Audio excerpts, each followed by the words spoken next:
ఇంత అద్భుతమైన ఈ ఈవెంట్కి స్పాన్సర్స్గా వ్యవహరించిన వారు సిబిజే, అలాగే Virat chilli powder, alien believe the best,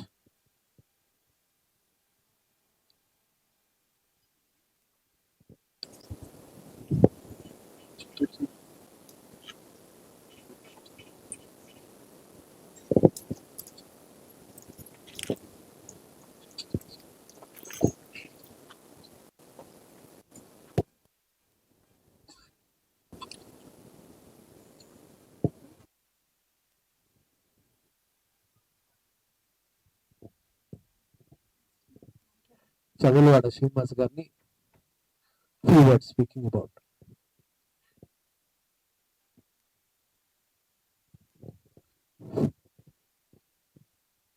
102వ జన్మదినోత్సవం జరుపుకుంటున్న నట మానవ గజమహారాజు శ్రీ నందమూరి తారక రామారావు గారి సభకు ఇచ్చేసిన ప్రతి ఒక్కరికి నమస్కారం.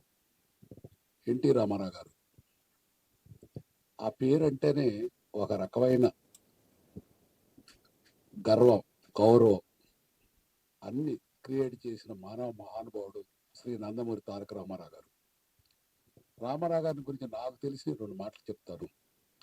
మా చిన్నప్పుడు తిరుపతి వెళ్ళే ప్రతి ఒక్కళ్ళు తలనీలాలు వెంకటేశ్వర స్వామికి అర్పించి మద్రాసు వెళ్ళి రామారావు గారిని చూస్తేనే ఆ పుణ్యయాత్ర సమాప్తి అయ్యేది. వెనక మద్రాసు వెళ్ళటం అంటే రామారావు గారిని చూడకుండా ఎవరు వచ్చేవాళ్ళు కాదు. అటువంటి పేరు సంపాదించారు తెలుగు వాళ్ళ తరపున. మద్రాసులో తెలుగు వాళ్ళ గౌరవం నిలబెట్టారు రామారావు గారు. నటుడు గారే కాదు, వ్యక్తిగా కూడా ఎంతో అత్యున్నత గౌరవం కల ఒక మానవ మహానుభావుడు ఆయన. ఆ తర్వాత హైదరాబాద్ వచ్చి తెలుగుదేశం పార్టీ పెట్టారు.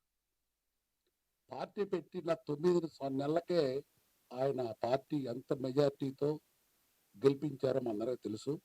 తెలంగాణలో ఆంధ్ర రాయలసీమ కన్నా కూడా తెలంగాణలో హైయెస్ట్ మెజారిటీ.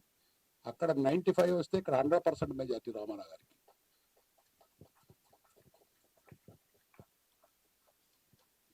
అటువంటి మహానుభావుడు మన తెలుగువాడు అయినందుకు గర్వపడుతూ, వెనక మనం నార్త్ వెళ్తే మీ అందరూ తెలుసు, చాలా కాలం క్రితం 30-40 ఇయర్స్ క్రితం మన అందరినీ మద్రాసి అనేవాళ్ళు. ఆ తర్వాత తెలుగుదేశం పార్టీ పెట్టిన తర్వాత మన తెలుగు వాళ్ళు రామారావు గారి వల్లనే ఇండియానే కాదు ప్రపంచం అంతా ఒక రికగ్నిషన్ రామారావు గారి వల్ల వచ్చింది.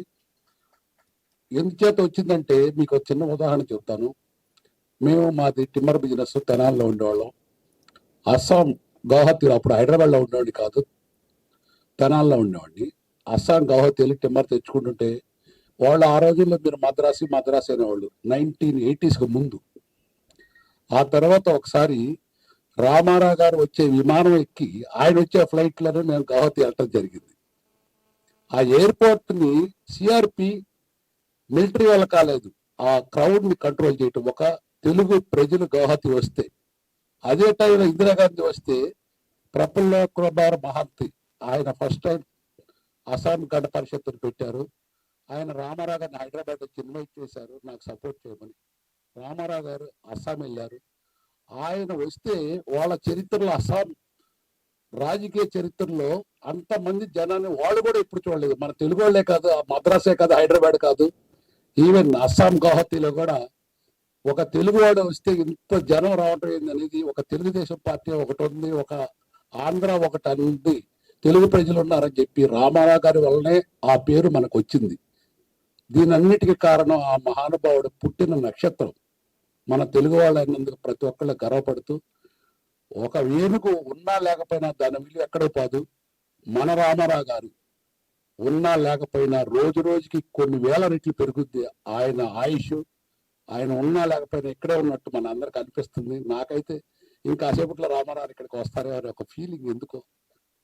అంచేత మీ అందరికి కూడా మీరు మనస్ఫూర్తిగా ఆలోచించండి. మీరు అందరు ఇక్కడికి వస్తే మన ఇంట్లో మన ఫంక్షన్కి వచ్చినట్టు ఉంది, కానీ రామారావు గారు ఎవరు అని లేదు. ఆయన మన సొంత మనిషిగా మన గుడ్డల్లో ఎప్పుడు ఉంటారు, ఉండాలి. ఆయన ఆశీర్వాదం మనందరికి కావాలి. చరిత్ర వరకు రామారావు గారు ఇట్లానే నిలిచిపోతారు.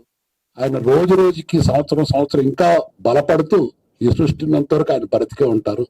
వచ్చిన ప్రతి ఒక్కళ్ళకి ధన్యవాదాలు, నమస్కారం.